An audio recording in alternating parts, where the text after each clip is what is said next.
ఈరోజు మినపసున్ని చేద్దామని ఇలాగా మినపప్పు వేయించుకుంటున్నానండి. ఇది మాడిపోకుండా సెమీగా పెట్టుకుని స్టవ్ దోరగా వేయించుకోవాలి. ఇదిగోనండి, ఇలాగ దోరగా వేయించుకోవాలి. ఇప్పుడు పళ్ళెల్లోకి పోసుకుని చల్లారి పెట్టేసుకోవాలి. ఇదిగోనండి, మినపప్పు మిక్సీ చేసేసుకున్నాను.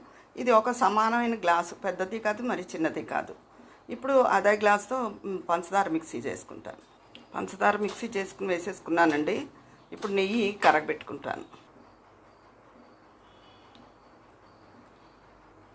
ఇదిగోనండి, నెయ్యి వేసి కలిపేసుకుని ఇలా ఉండలు చేసుకుంటున్నాను. మళ్ళీ చూపిస్తాను. ఇదిగోనండి, నేను చేసిన నేతి మినపసున్ని. ఇంతకన్నా పెద్ద ఉండలు చేస్తే మా వాళ్ళు తినరు, మొహం వచ్చేస్తుంది, చిన్న సైజు చాలు అంటారు. అందుకని ఈ సైజులో చేశాను.